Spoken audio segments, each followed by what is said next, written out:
Hi friends, welcome back to Brilliant Blue Reviews. My name is Heather, and in today's video I'm going to be giving you my review of Greenland to Migration. Now, if you didn't see Greenland, you're not alone. If it was in the theaters when it first came out, I have no recollection of it.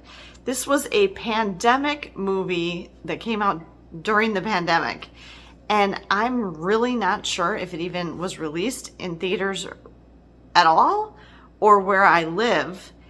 And I had never even heard of it until, was it on Netflix? I think it was on Netflix recently, and it might still be on there. And my son and I decided to watch it together one night in like late October, November, somewhere around there. And we actually really enjoyed it. So this is a kind of traditional disaster thriller, if you will, drama thriller. And the main cast is this family. The dad and the husband and father is Gerard Butler. And the wife, I cannot think of that actress's name. But anyway, Gerard Butler and the same woman played the husband and wife in both movies. And then in the first movie, Greenland, which we watched on streaming, their son is very small. He's little. He's like, I don't know, 5, 6 years old maybe. And then this one takes place, well, no, he's got to be older than that. Because they say that it's been 5 years since the first one. And in this one, they say that he's 15. So he must have been 10. But boy, I don't know. He seemed kind of small or little for 10 in the first movie. Yeah, something's not right there. There's some kind of continuity issue with the age of the kid. But we liked the first one a lot, even though the whole concept of the first movie was that there was this horrible giant comet called the Clark Comet that was going to hit the Earth and cause an extinction level event, or pretty close to it. So everybody was like freaking out, and Gerard Butler's character, John, was selected in the first movie as one of the people that got to go to this bunker in Greenland to be saved, to help preserve humanity, like we've seen in other movies before, like 2012 and stuff like that.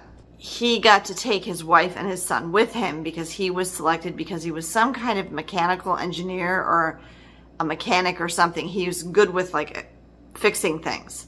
So he was selected. And the whole first movie is his stressful journey trying to get there. And they get separated, and she gets separated from their son, and it's a whole big thing. So this movie picks up 5 years after where the first movie left off.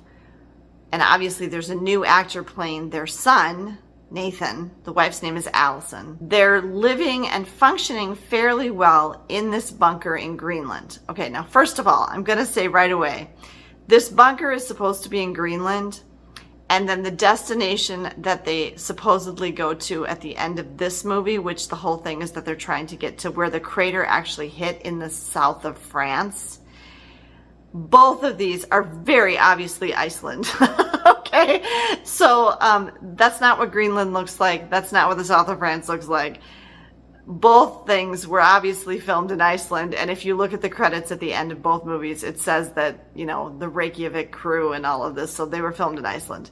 There's also parts of it, especially in this movie, that to me looked like maybe Scotland or Ireland. I don't know, but it certainly wasn't Greenland, and it certainly wasn't France. Okay, the world is supposed to change geographically and everything because of the comet hitting it.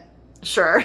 Now, in this movie, the basic plot was they were functioning fairly well, the people that were in the bunker. They had a school, they would have yoga classes, they would have dinners together. They mentioned that they had selected twice as many therapists to be there for people suffering from the trauma of this whole event as surgeons, so which was kind of interesting. Gerard Butler would go out on like some kind of missions outside the bunker, and for some reason he was always by himself.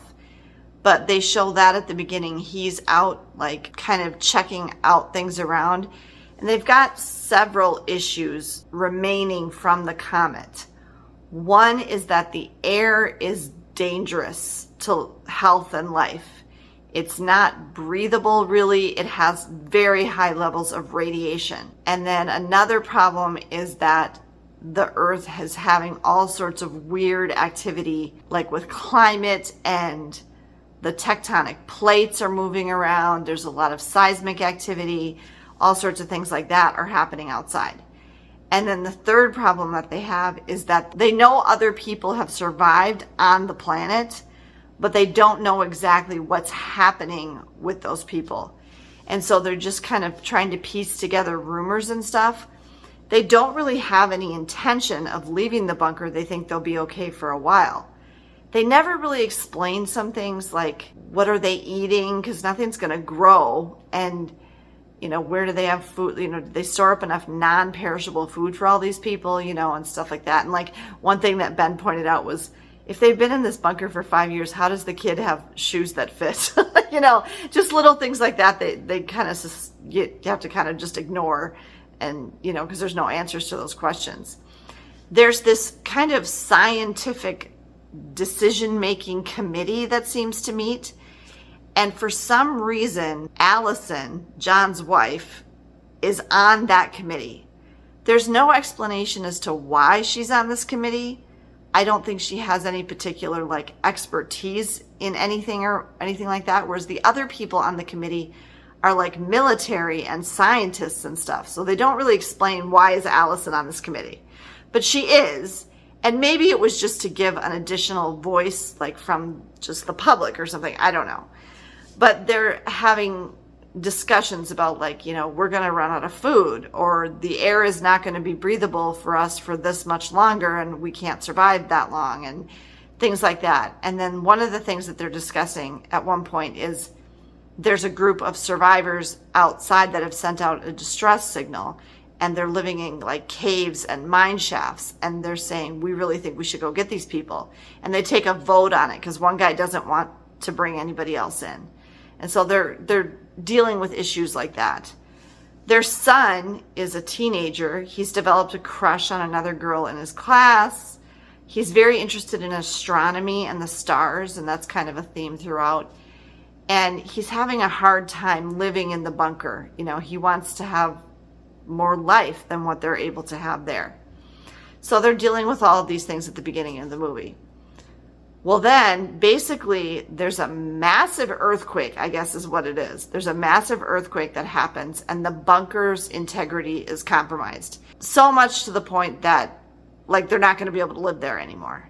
And so there's kind of this big, massive panic, and everybody flees the bunker, and they're, fighting over the masks and stuff, because there's only so many of these masks that, they can breathe outside with and stuff, and it's all kind of mass panic. Gerard Butler's character, John, because he'd been out on these kind of exploratory missions looking for stuff, he knew that there were a number of lifeboats. So lifeboats that had come off of ships, cruise ships, military ships, maybe freighters. There were some lifeboats at the beach that were just sitting out there that he knew about. And they all run to the beach when this earthquake happens to try to get on these lifeboats. And there's a whole bunch of, chaos as everybody's trying to get in these lifeboats. John and Allison and Nathan, the core family, and a number of other people, maybe 20 people, do manage to get away in a lifeboat and are out far enough in the ocean, because then,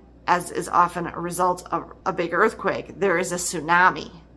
And so a tsunami comes, and thankfully they were out far enough that the wave didn't, they kind of survived the wave.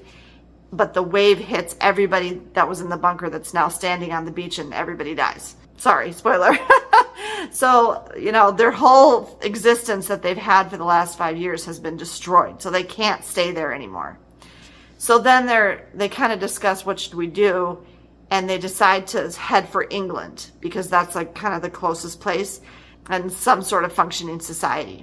And the family actually knows someone who lives in London that they kind of plan amongst themselves, let's go to her because we can go there and we can stay with her because they know she's alive. They kind of basically say that everything in the Western Hemisphere is gone. There's no North America, no Canada, no Mexico. I don't know about South America, but they rule that out right away. They even say Iceland is gone, which I think is kind of funny because obviously this was filmed in Iceland. But anyway, so they decide to head for England. They do get to England. They end up in Liverpool, and then they start to run into people. So there's a number of smaller characters that have kind of little, they go from one like kind of adventure or situation to the next. And along the way, they're meeting people temporarily that kind of come and go throughout the movie. Their goal is to get to where the crater originally hit in southern France, kind of in the Mediterranean. And the reason they want to get there is because the scientists, and there's a couple scientists with them that got on the lifeboat, believe that life may have kind of regenerated in this crater. That the combination of atmospheric and forces and stuff of nature may have regenerated, and it might be a pretty good place for them to go. So that's their goal, is they want to get to that. The whole next part is pretty dang terrifying, honestly. It's kind of nightmare fuel. It's fairly realistic, I would say. Like, if this really happened, what would happen? They run into just one problem after another. Not only like problems with the earth and the environment and the geography, because things have changed so much. Like, they get to the English Channel, there's no water. It's all gone, so that's a thing. And then they have like more kind of base human problems, like people shooting them to take the car that they're driving. So there's quite a bit of violence. I mean, I think this is only rated PG-13. There's no gory graphic violence or anything like that, but there's some pretty like scary moments where you're like, oh shoot, like kind of alarming. When they initially get to Liverpool and they're trying to get into this special place, they have passes, but the rest of their group can't find their passes or whatever. And the military guys that are trying to keep people from getting in there are obviously very on edge and very trigger happy. And that's not a good situation at all. And it's very tense. And it kind of reminded me of what's been happening with ICE in cities across the United States, and how they just kind of are losing it a little bit, like taking things too far. And it kind of reminded me of that, made me feel a little anxious because, we're up here by the Twin Cities, and there's about 2,000 ICE enforcement agents in Minneapolis right now, and it's been on the news and everything. So if you've been paying attention at all, that was just kind of a familiar feeling. Like, it made me kind of anxious to see that one scene. And then when they get to France, is a whole nother issue. And they meet a family that helps them in France, and there's a whole subplot with that. Ben and I disagreed on how well we liked this movie versus the first one. We both really liked the first one. And honestly, I'd probably rank them about the same. I'd probably give them both a 4. I really liked them. Ben said he liked this one less than the first one, but I actually think I liked this one more than the first one. And the reason I say that is because it had a lot more emotion. I got teary several times. So it almost pushes it to a 5, because usually I say if I cry at a movie, it's an automatic 5. He said he'd give it a 3, and I'm almost thinking I'd give it like a 4.5. So, somewhere in that range. But I actually think I liked this one better than the first one, which is interesting because all the reviews I've seen by other reviewers have said they thought this one was nowhere near as good as the first one. But I disagreed. But Ben liked this one less than the first one. But I think they both have their merits. If you are trying to decide if this is okay for your kids or your family, again, it's PG-13. I don't know that there was any swearing, maybe. There's no sexual content or anything like that. There's no nudity. There is some smoking. There is people drinking alcohol. And then there's obviously numerous frightening and perilous situations.